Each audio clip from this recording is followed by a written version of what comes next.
Yesterday with John and the chairman, I think, what was the sort of outcome of that? Was it essentially just crack on for Stevenage and while things are still being... Yeah, I mean, it was. John more or less said to us that he gave us a list of stuff that he wanted me to do in relation to what's already happened in the last week with players and different bits and pieces. And that's obviously the first time I've been privy to anything like that, so I was pleased, and obviously he wanted to do that, so it ended up becoming the late night last night. But then I went back into John with the list, and we had a discussion, and it was just basically saying, look, you're doing extremely well, the club are really pleased.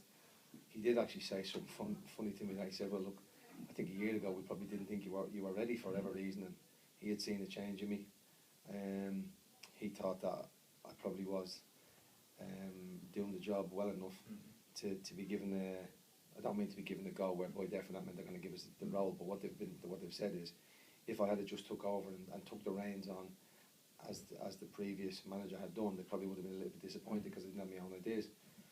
That being said, I just felt in my own mind last week, it might be the one and only opportunity I ever have to do this, and I want to do it my way, so I've done it in the way I see fit. That's not to say it's right or wrong in comparison to what's gone on in the past, but it worked for us last weekend, and hopefully this will be the way we work going forward. You've talked about setting targets and certain plans for medium term, I suppose. Is it easy to do that when you could still next week, and it could go either way still for you, I guess, couldn't it? Well, it could go either way, but I mean, I want to be selfish here and I want to get the job. I've told the players to be selfish, keep clean sheets, be selfish, get victories, get clean sheet bonuses or win bonuses or whatever it might be. Be selfish about getting us up the table, and be selfish if it means you want to go on to bigger and better things and go and play in the Premier League, because that should be everybody's goal and everybody's target. I'm not naive enough to think that if somebody else gets the job, you know, I'm going to sit and sulk and cry about it. I mean, I'll be disappointed, of course I will, but I'm setting every day out with the staff that I've got a vision, I've got an idea how I'm going to take the club forward. If somebody else was to take over, I'd still offer my opinion on how I felt that was going to be the case. But as I say, I can't look over my shoulder wondering who's going to get it and if I'm going to be part of it. I'm just going to give it my best shot while I have it. And at this moment I have it, and I'm doing the best I can possibly do. Gated when decision day might be, particularly yet, have you sort of had an interview? I think next week, from what I gather from John, I think there was 40 odd applicants, and then there was 14 more come in the weekend. I think they'd whittled down the 44 to a particular number, which I'm not sure what it was. They then had the 14 more to decipher over, and they were going to whittle that down, and then as of Monday, Tuesday, Wednesday, whatever it may be, I think John might be away for 1 or 2 days, but they are going to have some meetings. I would imagine, and I'm hoping that I'm going to be part of their meetings. John did tell me I was part of the final selection process, so that was comforting to know. But they've been incredibly supportive, and I've got right behind everything I've done. John has said, because I did ask the question yesterday, look, if I do want to go into the market, if I do want to potentially get somebody on loan, are you going to back me? And he said 100% we will. So that gives me great thought going forward that I'm in with a chance, but there's no guarantees. I know that more than most. I've been in the game long enough to understand that, but I just feel I'm working with a great bunch of people, and I think the chairman, the directors, John, Steve, Pat, a lot of them have been first class and nothing but supportive and honest with me, so that's all I can ask, and hopefully I can do them justice and give them what they want, which is success for the football club.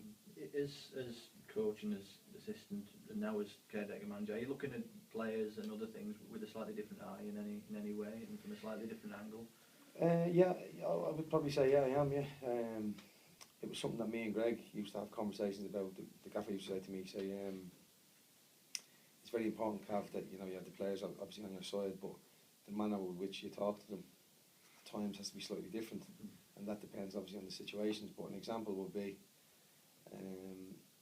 as a coach, it's pretty black and white. The player's not doing it. You can say to them, look, X, Y, and Z isn't happening for you because of whatever reason, and we want to improve it, and this is how we feel we're going to improve it. As a manager, you maybe have to be a bit cloak and beggars about it, and that's not my makeup, it's not my nature. So that's something that I probably will find a little bit difficult early on, because ultimately, you want the best for the group, you want the best for the individual. But as I've said all along, I'm not going to tell people lies. I'm not going to do it just for the sake of the job title. I'm going to do it because I think it's for the benefit of the group, and it is for the benefit of the individual. If I'm going to ask them to share the vision, which is nothing more and nothing less than 110% with honesty, hard work, commitment, and the big word we used all across the board is intelligence. They showed that last weekend, so I know they can do it, and I've seen them do it over 4 years. It's now a question of can they maintain it. So they're the messages we send, and I'm not going to allow any individual within the group to undermine or diminish that. So therefore, the manner and the way I deliver it, I suppose it's not really going to change, but maybe it's something that I'll have to look at later on and develop. What courses, particularly the pro licence, really seriously? Are you reaping the benefit of that now? God, I don't know, to be honest. I mean, there's been a hell of a lot of stuff on the pro licence that has made me open my eyes up to so many aspects of management. But I think no matter what you learn, until you're actually in the environment and doing it on a daily basis, I think that's when you ask yourself the questions: am I actually able to do it, and how am I performing? But you know, as you know, and I've done parts of my pro licence in here and inside, and it's a self-assessment course based on where you think you're at.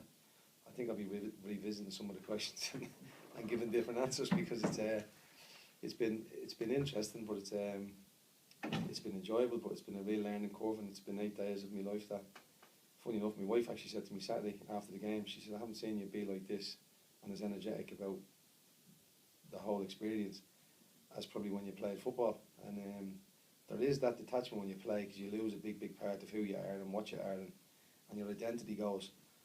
But I think I sailed through the part of, you know, wanting to learn to be a coach, wanting to learn to be assistant manager, and I was incredibly efficient and hard working and loyal to Greg.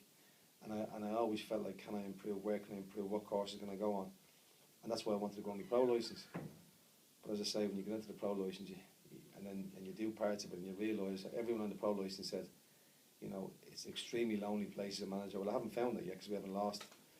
But I'm sure I will. But I have to say, the loyalty that the group of players, but most importantly, the staff have shown me, I don't think I'll be lonely for too long if that's the case. Thank you.